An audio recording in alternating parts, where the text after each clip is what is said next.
हरि ओम। करम प्रधान विश्व कर राखा, जो जस करहि तो तस फल चाखा। करम प्रधान विश्व कर राखा, जो जस करहि सो तस फल चाखा। संपूर्ण विश्व में कर्मों की प्रधानता है। जो जैसा कर्म करेगा उसी के अनुसार उसे कर्मफल की प्राप्ति होगी। मृत्युलोक अर्थात इस लोक में मात्र मनुष्य योनि ही कर्म योनि है, क्योंकि भगवान ने मनुष्य को विवेक बुद्धि प्रदान की है, अच्छे बुरे का ज्ञान दिया है। वेद पुराणों ने मानव तन को दुर्लभ बताया है। मानव शरीर देवता भी करते हैं, वह इसलिए कि देव योनि तो केवल भोग योनि ही है। गोस्वामी तुलसीदास जी महाराज रामायण में लिखते हैं, बड़े भाग मानुष तन पावा, सुर दुर्लभ सद ग्रंथन गावा। पदन धाम मोक्ष कर द्वारा, पाए नरहि परलोक सवारा। सो परत दुख पावहीं, सिर धुन धुन पछताए। काहे कर्महि ईश्वरहि, मिथ्या दुआए। से सभी त्रियक योनियाँ भोग योनि के अंतर्गत आती, इसलिए भगवान द्वारा बनाया गया यह विधान फल अवश्यंभावी है, अर्थात वह तो मिलना ही है, उससे तो भोगना ही पड़ेगा। इस संबंध में श्री रामचरितमानस के ही अन्य प्रसंग पर एक नज़र डाली जाए। ज्ञानियों में अग्रगण्य श्री हनुमान जी एक दिन भरत जी से बोले कि भरत भैया, कुछ दिनों से आप गुमसुम रहते हो, चेहरे पर प्रसन्न हैं, प्रतीत होता कि आप किसी विचार में निमग्न हैं। भरत जी ने कहा, हनुमान जी ऐसी कोई बात नहीं है, बस एक छोटी सी बात अवश्य है। संतों की महिमा वेदों में बताई गई है। संत कैसे होते हैं, असंत कैसे होते हैं, इनकी कथनी और करनी कैसी होती है इत्यादि। यही बात मैं राम भैया से जानना चाहता हूँ, पर इसी विचार विमर्श में मैं सदा खोया रहता हूँ।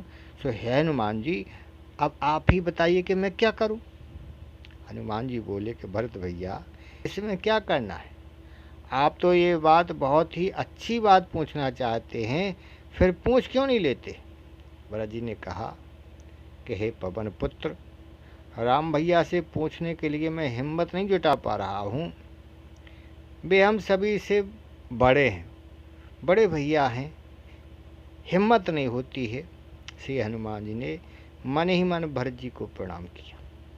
भरत जी आप धन्य हैं, आप इतनी अच्छी बात भगवान श्री राम से पूछना चाहते हैं और कहते हैं कि मैं उनसे पूछने की हिम्मत नहीं जुटा पा रहा हूँ।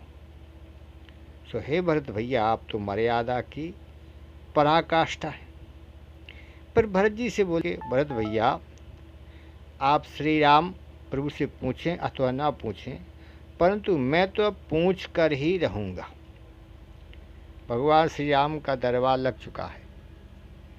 श्री हनुमान जी ठहरे भगवान श्री राम जी के अत्यंत लाडले भक्त। वे कहाँ मानने वाले थे। उन्होंने नियमानुसार भगवान श्री राम जी से विनती की। जोर पान कहे तब हनुमंता, सुनहु दीन दयाल भगवंता। नाथ भरत कछु पूछन चहहि, प्रश्न करत मन सकुचत अहहि।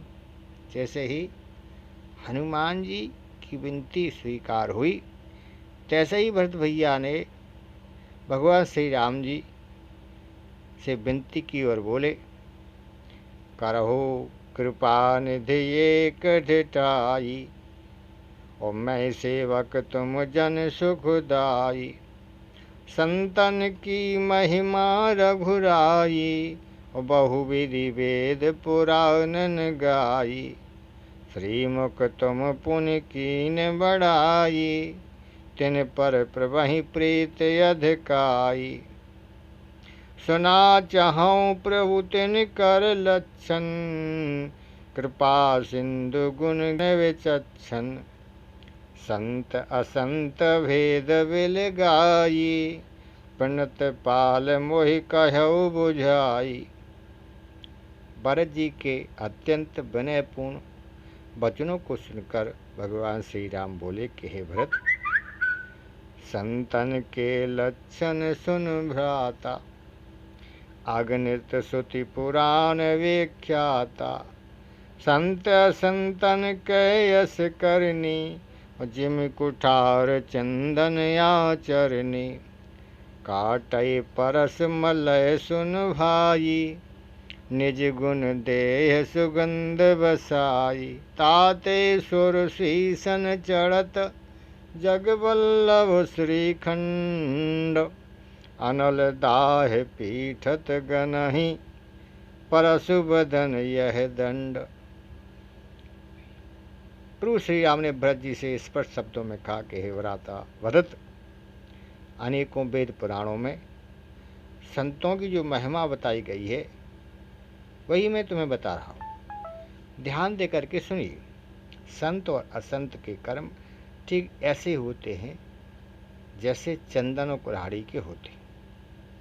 यहाँ पर संत चंदन और असंत दुष्ट कुल्हाड़ी के समान है। कुल्हाड़ी चंदन को काटती है, फिर भी चंदन उसे सुगंधित कर देता है। इसी तरह संत यानी साधु दुष्ट पुरुष के द्वारा दुष्टता करने पर भी उसका भला करता है। किंतु कर्म फल तो अपने अपने कर्मों के अनुसार ही प्राप्त होते हैं। जहाँ एक और चंदन अपने सत्कर्मों सद्गुणों के कारण महापुरुषों संत महात्माओं और देवताओं को कौन कहे, संपूर्ण त्रिलोक जिनकी चनरज प्राप्त करने के लिए अनेकानेक यत्न प्रयत्न करते हैं, उन भगवान के माथे पर पराजित होता। इससे भी अच्छा कर्म फल हो सकता है। वहीं दूसरी ओर कुल्हाड़ी जिसने अपने जीवन में पाप कर्म के अतिरिक्त दूसरों को कष्टदायी गहरे घाव मृत्यु प्रदान